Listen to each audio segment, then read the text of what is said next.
Bien, siguiendo con el tema de recursos humanos o capital humano o administración del capital humano, pues seguimos con dos temas que he querido dejarlos para un video aparte porque son sumamente importantes. La gran mayoría de los problemas que surgen en las organizaciones o en la administración del capital humano surgen por la comunicación, por una deficiente comunicación o por el que hay mucho ruido, tanto físico, psicológico o del ambiente para comunicar adecuadamente. Y también otro de los grandes problemas que existen es que no se toman en cuenta muchos factores de la infraestructura organizacional. O sea, estos factores son sumamente importantes porque si no los tomamos en cuenta podemos estar tomando una estrategia que no nos corresponde o que simplemente no es congruente con nuestra misión empresarial o con la administración del capital humano o las habilidades que he decidido para desarrollar la empresa. En el capital humano, por supuesto. Bueno, ¿qué factores influyen en la estructura? Pues en la diapositiva lo podemos ver, el tamaño del negocio, no es lo mismo una mini empresa, un autoempleado que una pequeña, mediana empresa, y sobre todo las crisis o los temas de comunicación, se tienen que comunicar diferente, una pequeña empresa que una empresa grande, multinacional o internacional, hay diferentes canales. Entonces, estos factores son sumamente importantes y tenemos que tomarlos en cuenta. La estructura de la organización y la comunicación influye en el tamaño del negocio y el número de empleados. Vuelvo a comentarlo, no es lo mismo tener 10 empleados que tener 200 o 400. El estilo de liderazgo de las personas que están encargadas de tomar las decisiones y de influir en las demás personas para que se creen proyectos magnánimos y se lleve a cabo la misión de la empresa, y también la cultura de administración.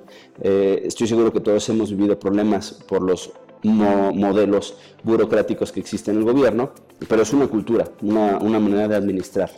Para algunos ese mismo modelo en cierta etapa o en cierto tamaño o en cierto estilo de liderazgo es adecuado, pero no para muchos, para la gran mayoría.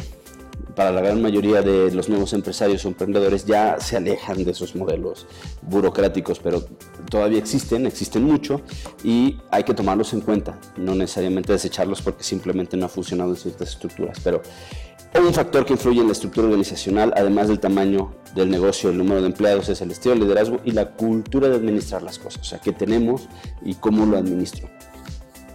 También los recursos económicos que se tienen. Si cada vez se tienen menos recursos económicos por diversas causas, pues habrá que tomar en cuenta estos factores en la estructura organizacional. Por lo general, los malos directores lo primero que piensan es en reducir costos. Y llega un momento que ya no puede reducir costos. Entonces habrá que generar nuevas estrategias, nuevas ventas, nuevas innovaciones, en fin. Y también los objetivos corporativos. Cuando se tienen ciertos objetivos corporativos van a influir en la estructura organizacional.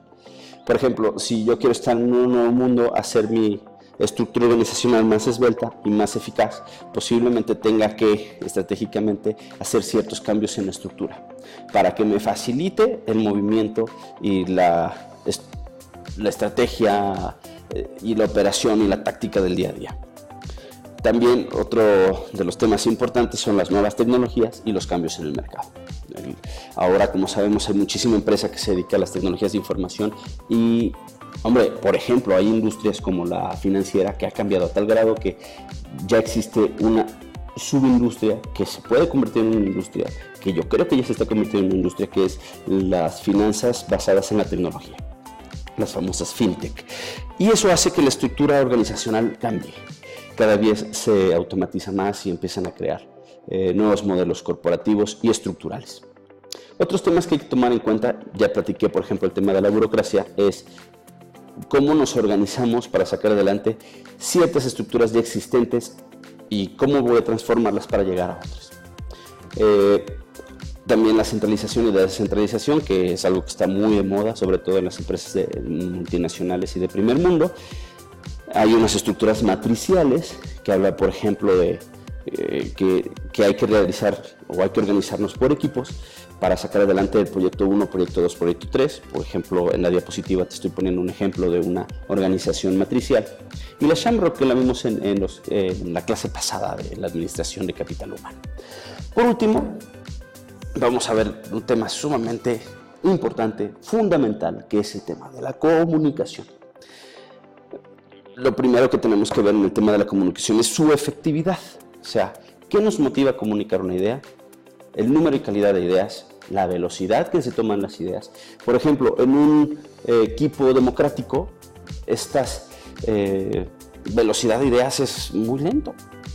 Entonces hay momentos en que la toma de decisiones no puede ser democrática, a veces tiene que ser autocrática. Pero bueno, habrá que pensar esto que se quiere comunicar, hacia dónde vamos, de qué modelo o qué estrategia de comunicación requiere.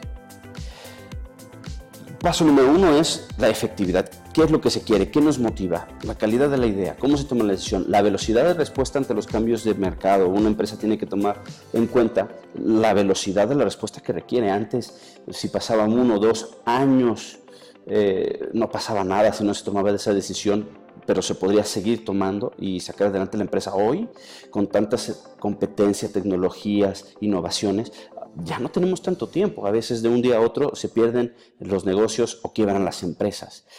O contestarle muchos de nuestros clientes con este tema de las redes sociales y esta cultura de lo automático, del ya, en este momento, bueno, pues esperan una respuesta inmediata. La comunicación tiene que ser sumamente más efectiva. Otro de los factores importantes de la efectividad de la comunicación es reducir el riesgo del error. Si comunico adecuadamente por el medio adecuado, posiblemente reduzca el error. Por ejemplo, comunicar por WhatsApp no es una manera eficaz o efectiva de comunicar, sobre todo las tomas de decisiones o las cuestiones importantes. Es más, una crisis no se debe de manejar por las redes sociales y claro que no se debe de manejar por medio del WhatsApp.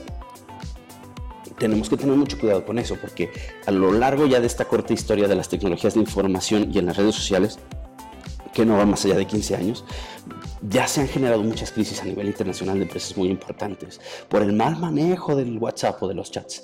Tengan mucho cuidado con el tema de la comunicación. Y bueno, pues la coordinación efectiva de las personas y de los recursos para sacar adelante el proyecto. ¿Qué otros temas tenemos que tomar en cuenta para la comunicación dentro de lo más básico a nivel empresarial? Bueno, pues, ¿quién transmite el mensaje? ¿El mensaje es claro?